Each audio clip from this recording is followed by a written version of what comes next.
If you walk through any general aviation airport in America today, from small rural strips in Kansas to larger facilities in Texas or Florida, you'll notice something unsettling. Rows of aircraft sitting perfectly still, their propellers motionless, their windshields clouded with dust, their tires slowly deflating. Some haven't flown in months, others in over a year. No one comes to run the engines, no one wipes down the wings. The hangar fees go unpaid month after month. These aren't just unused aircraft. They're ticking time bombs in a legal minefield that most pilots don't even know exists. Because right now, across America, a growing number of people are walking into airports, filing specific paperwork with county clerks and the FAA, paying a few $1,000s in back hangar fees, and walking away with aircraft worth $50, $100, sometimes even $300,000. Completely legally. They're not stealing them. They're not committing fraud. They're not even breaking any rules. They're exploiting a loophole so deeply embedded in aviation and property law that it's been there for decades, waiting. And in the last 2 years, as economic pressure has mounted and more aircraft owners have found themselves unable to keep up with costs, this loophole has become a goldmine for those who know how to use it. By the time you finish watching this video, you'll understand exactly how this system works, why it's exploding right now, who's profiting from it, and most critically, how you could lose an aircraft you own outright, with no loans, no liens, nothing, simply because you fell behind on hangar rent. This isn't a story about repo companies or banks foreclosing. This is about private individuals using obscure legal mechanisms to claim ownership of your paid-off aircraft while you're still technically the registered owner. And it's happening in every state right now to pilots who thought their aircraft was safe. Before we go deeper, if you haven't already, hit that subscribe button and turn on notifications. This story exposes risks that every aircraft owner needs to know about, whether you fly regularly or haven't touched your plane in months. And drop a comment below. Have you seen abandoned aircraft at your local airport? You might be surprised how many are already in someone's crosshairs. Let's dive in. It starts, as many financial disasters do, with a perfect storm of circumstances. In 2020 and 2021, as the world locked down and uncertainty gripped everyone, people with discretionary income started looking for ways to escape, to have something they could control when everything else felt chaotic. For many, that something was an aircraft. Flight schools reported surges in new students. Used aircraft prices skyrocketed. A Cessna 172 that sold for $70,000 in 2019 was suddenly fetching $95,000 in 2021. A Bonanza that had been listed at $120,000 was gone within days at $160,000. It felt like the gold rush. Buy now, fly when you want, and if you ever need to sell, you'll make money. But here's what nobody talked about in those heady days. Aircraft ownership is expensive in ways that don't show up in the purchase price.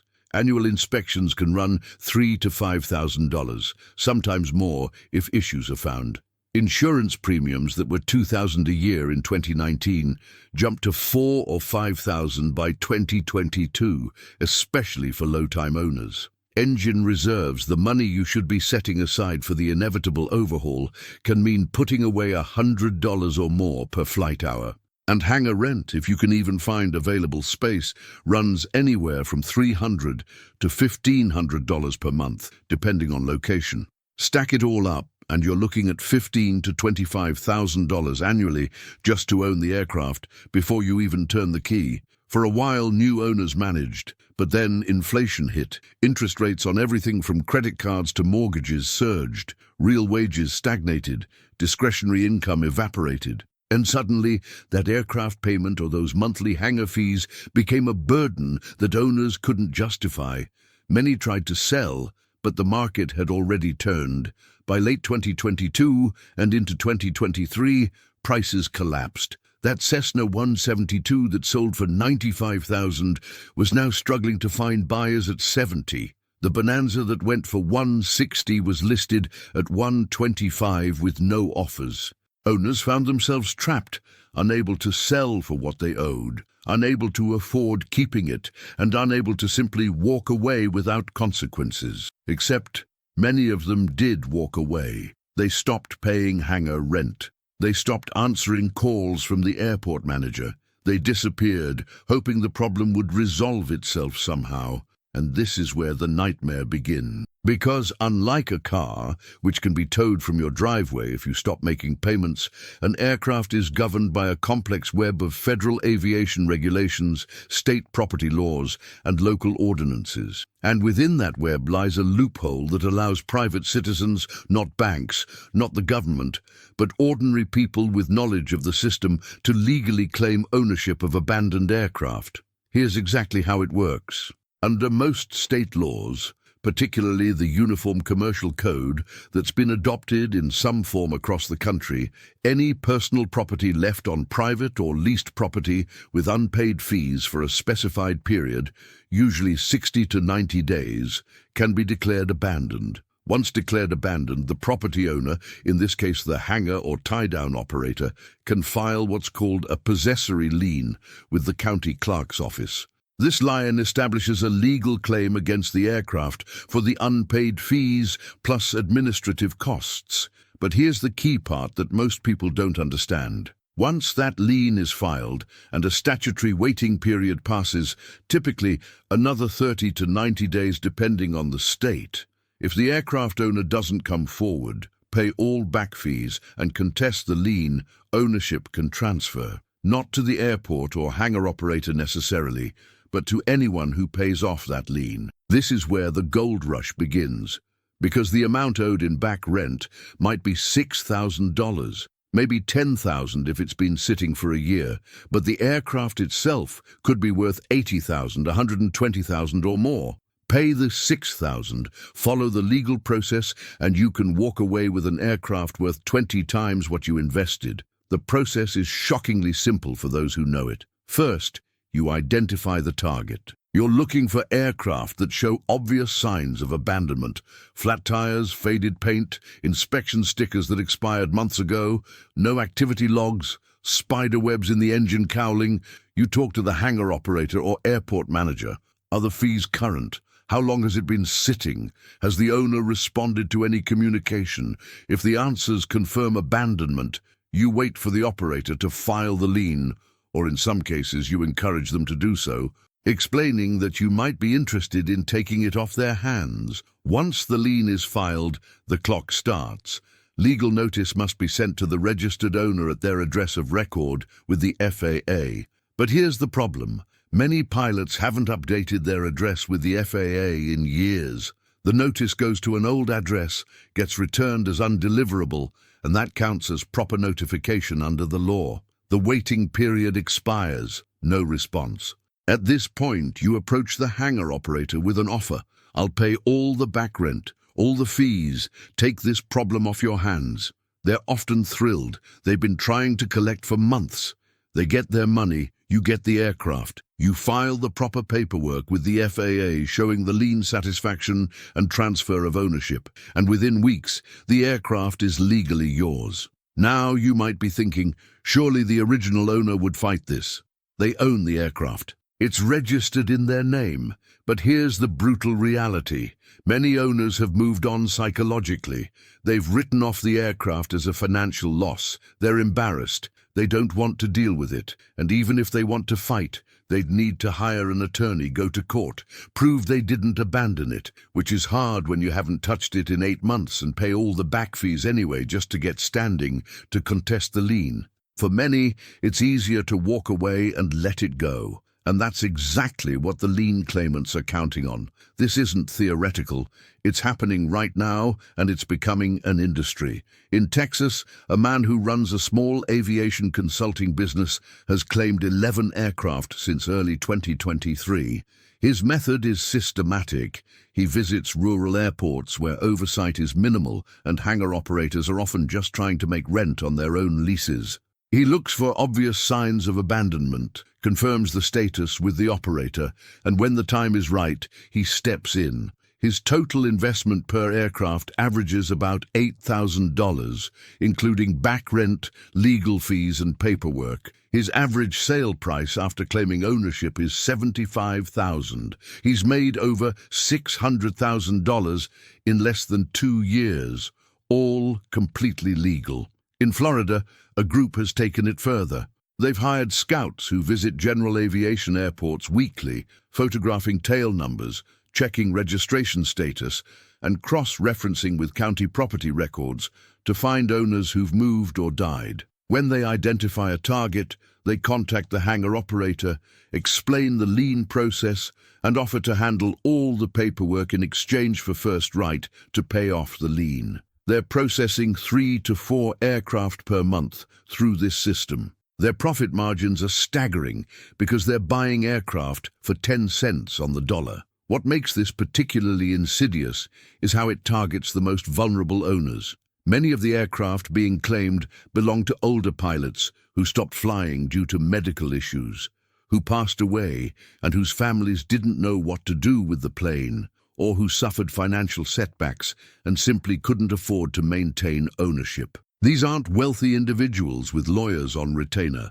They're regular people who made a dream purchase that became a nightmare. And now, someone else is turning that nightmare into profit. The legal framework enabling this has existed for decades, originally intended to give hangar operators a way to deal with truly abandoned aircraft that were taking up valuable space and generating no income. The intention was reasonable. If someone abandons property, doesn't pay rent and disappears, the property owner needs recourse. But what's happening now isn't about clearing space or recovering losses. It's about asset acquisition. Professional claimants aren't waiting for aircraft to be abandoned. They're actively searching for them, monitoring them, and positioning themselves to claim the moment the legal window opens. Airport managers and hangar operators are caught in the middle. Some are complicit, happy to have a reliable buyer who'll take problem aircraft off their hands and pay the back rent immediately. Others are uncomfortable, but feel they have no choice. They need the income. They can't afford to have hangars sitting empty because the original tenant disappeared, and the legal system, such as it is, provides them no better option. The FAA has no authority over hangar rent disputes. That's a civil matter between private parties. Local law enforcement can't help. No crime is being committed. The courts will enforce the lien laws as written. Everyone's hands are tied except the claimants, who operate in a legal grey area that's technically above board but ethically questionable. What's truly frightening is how quickly this can happen to someone who thinks they're safe. Imagine you're a pilot who bought a Piper Arrow 10 years ago, paid it off 5 years ago, and own it free and clear. Life gets busy. You don't fly as much as you used to. You keep paying the hangar rent mostly, but you fall behind a couple of months here and there. The airport manager is understanding at first, but then corporate ownership changes hands. The new management company wants current accounts only. They send you a notice, you miss it because it went to your old address, and you forgot to update your info with them. They file a lien. You don't know about it because, again, wrong address. 90 days pass. Someone pays $6,000 in back rent to the management company. They file the transfer paperwork. By the time you find out, the aircraft you owned free and clear is legally owned by someone else. You'd have to sue to get it back, prove improper notification, and even if you win, you'll spend more in legal fees than the aircraft is worth. This isn't a hypothetical. Multiple cases matching this exact scenario have been documented in Texas, Arizona, and Florida over the past 18 months. Owners who thought their aircraft was safe discovered too late that possession and payment of liens can overcome even clear title. And once the transfer is recorded with the FAA and the aircraft is sold to a third-party buyer in good faith, recovering it becomes nearly impossible. The legal system treats aircraft like any other personal property under UCC guidelines. If someone acquires it through a properly executed lien process, that acquisition is valid, even if the original owner claims they never truly abandoned it. So what's being done to stop this? Very little. Some states have tried to strengthen notification requirements, mandating certified mail with return receipt to ensure owners actually receive notice of pending liens. Others have extended the waiting periods to give owners more time to respond. But these are patchwork solutions. The fundamental structure that unpaid storage fees can lead to ownership transfer through lien satisfaction remains intact, and as long as it does, the opportunity exists. The FAA has acknowledged awareness of the issue, but maintains it's outside their jurisdiction. Aircraft registration and title transfer paperwork is processed based on the documents submitted. If those documents appear valid, with proper lien satisfaction proof and transfer forms, the FAA records them. They don't investigate the underlying circumstances. They don't verify that proper notice was given or that the original owner had a fair chance to respond. That's for courts to decide, and most owners never take it to court because they can't afford to. What makes this particularly urgent right now is the economic environment. We're likely entering a recession or already in one, depending on how you measure. Unemployment is ticking up. Credit card debt is at record highs. Discretionary spending is getting squeezed. For aircraft owners who are already on the edge financially, this is the breaking point.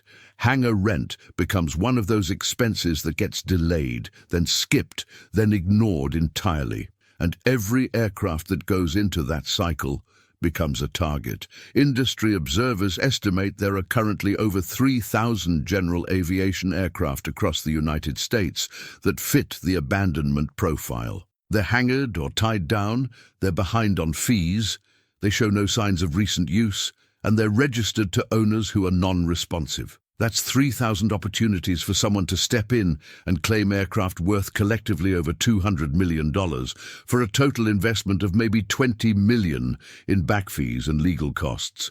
It's a 10-to-1 return on investment, and the word is spreading. Online forums and YouTube channels have started appearing, teaching people how to identify, claim, and flip abandoned aircraft. Courses are being sold for $500 that provide templates, checklists, and state-by-state guides to the lien process. Private Facebook groups with thousands of members share tips in real time. Someone will post, "Found a Cessna 182 at XYZ airport, hasn't moved in 6 months. Anyone know the lien laws in that state?" And within hours, they'll have a complete roadmap. It's becoming systematized, industrialized, turned into a repeatable business model. The people doing this aren't necessarily villains. Many genuinely believe they're providing a service, removing abandoned aircraft that are taking up space and becoming liabilities. Some restore the aircraft, bringing them back to airworthy condition and putting them back into productive use. But the profit motive is undeniable. When you can acquire a $50,000 aircraft for $5,000 in back rent, the incentive structure is clear, and as more people learn about this opportunity, competition will increase, timelines will shorten, and the pressure on vulnerable owners will intensify. So what can you do if you own an aircraft? First and most important, never let your hangar fees lapse. If you're struggling financially, communicate with your hangar operator immediately. Most are willing to work out payment plans if you're honest and proactive. But if you ghost them, they have no choice but to start the lien process to protect their interests. Second, keep your address current with the FAA. This is required by regulation anyway, but it's critical for receiving legal notices. If you move, file the address change immediately. If you receive a notice about unpaid fees or pending liens, don't ignore it. Respond immediately, even if you can't pay the full amount right away. Showing engagement can stop the process or at least slow it down while you figure out a solution. Third, if you're not flying your aircraft and can't afford to keep it, sell it now. Even if you take a loss, even if it hurts. A $10,000 loss on a sale is better than a total loss through abandonment and lien foreclosure. The market might be soft, but there are still buyers, especially for common trainers and popular models. Price it to move and get out from under the liability. Fourth, consider forming an LLC to own your aircraft and putting someone you trust as a secondary contact with the hangar operator. If something happens to you, if you become incapacitated or distracted by life events, having a backup contact can prevent the aircraft from slipping into abandonment status. And finally, if you discover that someone has filed a lien against your aircraft, act immediately. Contact an attorney who specializes in aviation or property law. Don't try to handle it yourself. The legal process moves quickly once it starts, and missing a deadline can mean losing your aircraft permanently. You may be able to contest the lien, prove improper notice, or negotiate a settlement, but only if you act fast. The Hangar scam, if we can call it that, isn't really a scam in the legal sense. It's more like an arbitrage opportunity created by the intersection of financial stress, complex laws, and inadequate protections for owners who fall behind. The people exploiting it are following the rules as written. The problem is that the rules were written for a different era, when aircraft ownership was less common, when economic volatility was less severe, and when the idea of professional lien claimants systematically harvesting abandoned aircraft wasn't even conceivable. But we're living in that reality now, and as long as the legal framework remains unchanged, this will continue and likely accelerate. More aircraft will be abandoned as economic pressure mounts. More claimants will enter the market as word spreads about the profit potential, and more owners will lose aircraft they thought were safely theirs, discovering too late that ownership is more fragile than they ever imagined. Before we close, if you found this eye-opening, if it made you check your own hangar situation or think about someone you know who might be at risk, do two things. First, share this video. Someone in your pilot circle needs to see this. And second, subscribe and hit that notification bell, because next week we're exposing a similar scheme involving aircraft engines and propellers being legally seized from maintenance shops when owners can't pay repair bills. It's the same playbook, different assets, and the profits are just as shocking. This is the hidden side of aircraft ownership that nobody talks about. The legal traps, the financial vulnerabilities, the ways that something you own free and clear can be taken from you through processes most pilots don't even know exist. Knowledge is the only defense. Stay informed, stay current on your obligations, and never assume that just because you have a title and registration that your aircraft is truly safe. In today's economy, nothing is guaranteed, and the people who understand the system will always have an advantage over those who don't. Thanks for watching, and remember, in aviation as in everything else, the most expensive lessons are the ones you learn too late.